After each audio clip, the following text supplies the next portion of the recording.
Hello everyone, it's Mr. Simone again. This installment is for 11th graders for the midterm essay review on President Abraham Lincoln, the 16th president.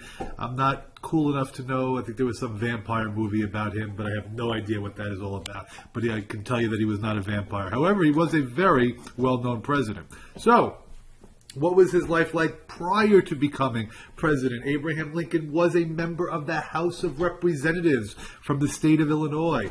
And while he was a member of the House of Representatives, he was against the Mexican-American War. He made a very big issue regarding where our soldiers were attacked. But he lost that battle because we did go to war with Mexico and we were victorious. So he left Congress, a little bit frustrated with politics, and resumed his career as a lawyer. However, returned back to the political scene in 1858 when he ran for the Senate position now from Illinois, but he lost to a man, Stephen Douglas, who was a very prominent politician at the time. So 2 years before he became president, Abraham Lincoln lost a Senate race. Abraham Lincoln is known as one of the leading figures in the rise of the Republican Party. The Republican Party, which is still around today, materialized during the 1850s, but it is not exactly the same Republican Party as we see today. His presidential election year is 1860. There were 4 people running for president at that time. One of them happened to have been Stephen Douglas. The others were John C. Breckinridge and John Bell. No, you don't need to know them. But I always find it interesting that he won this election without getting one electoral college vote from a southern state. At the time, the Southerners really believed that if Lincoln were elected president, he was going to abolish slavery. We know that that was not his immediate intent. However, 1 month after he was elected, South Carolina broke away from the Union. South Carolina seceded, and other states from the South would follow. They will eventually form what we know is the Confederacy. All right, I don't have a pen, so I can't underline things. Sorry about that.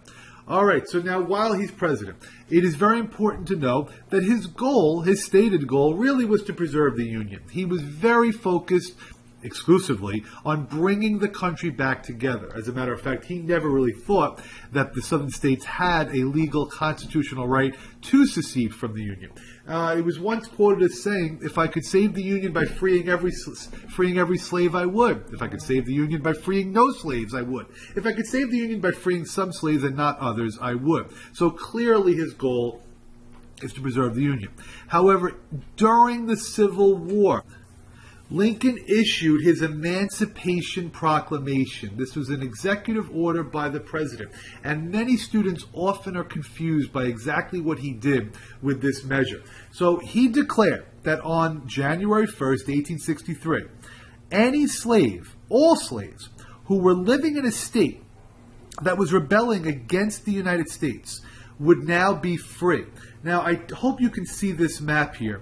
All of the states in the light brown here, Texas, Arkansas, Louisiana, Mississippi, Alabama, Georgia, North, South Carolina, Tennessee, and Florida. Those were states that were in the Confederacy. And he declared every slave living in those states to be free. However, there are some states on this map, Missouri, Kentucky, Maryland, Delaware. Those states also had slavery.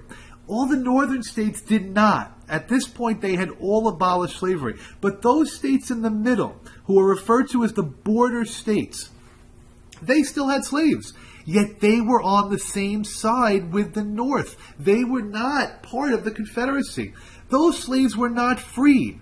And the reason why he did this is because he believed that he had to first win the war. So if he freed the slaves in those states, they probably would have then seceded, and that would have made winning the Civil War far more difficult and daunting a challenge for Lincoln. So if you're to evaluate Lincoln's decision here, people who defend him, they say we had to win the war first.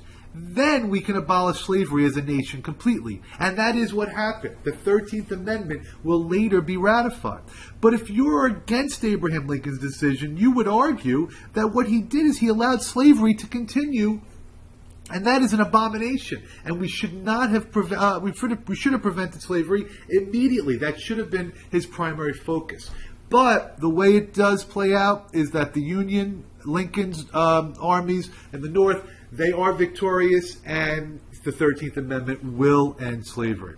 So what else did I want to share with you about Lincoln? Some of you may have heard of the Gettysburg Address, one of the most significant battles in the war, the Battle of Gettysburg. Lincoln gave an address that was only 272 words, yet it's viewed as one of the most powerful and effective speeches in presidential history. And he begins it with 7 years ago, our forefathers brought forth on this continent. A score is 20 years. 20 times 4 is 80. 80 plus 7 is 87. That was, when you backtrack, 1776. That might be a little bit too much Common Core math for all of you, but I'm sure you can handle it. And he ends it with government of the people, by the people, and for the people. One of the most powerful speeches ever given. When the Civil War is over, the next time period is called Reconstruction. The country had to reunite. We had to bring the southern states that seceded back into the Union. Lincoln, who was not alive very long, wanted to treat them leniently. And his plan called for 10% of the people in the state to pledge their allegiance to the Union. And if 10% did that, they would come back. It was very easy to do. Tennessee was the first state to do so. As far as Lincoln's assassination, Lincoln was at Ford's Theater, and he was killed by John Wilkes Booth. John Wilkes Booth was eventually captured and killed by police, but there were 4 other people who were involved in the plot. This was a very detailed and frightening plot, because they did want to kill the Secretary of State, they wanted to kill the Vice President, but they only were able to successfully assassinate Abraham Lincoln. Those 4 people were all executed by the U.S. government. One of them, Mary Surratt, was the first female put to death by the U.S. government. And just a little interesting side note you might find, I guess, ironic, or prior to Lincoln being killed, his son, one of his sons, Robert Todd Lincoln, was in the New York, New Jersey area, and there is a story that says he may have fallen into the train tracks, but a man helped him. The man who did help him was John Wilkes Booth's brother. So you could probably put that puzzle together and see if you find it interesting. Good luck studying. Lincoln's decision is always a good one to know for the midterm, and I will talk to you later.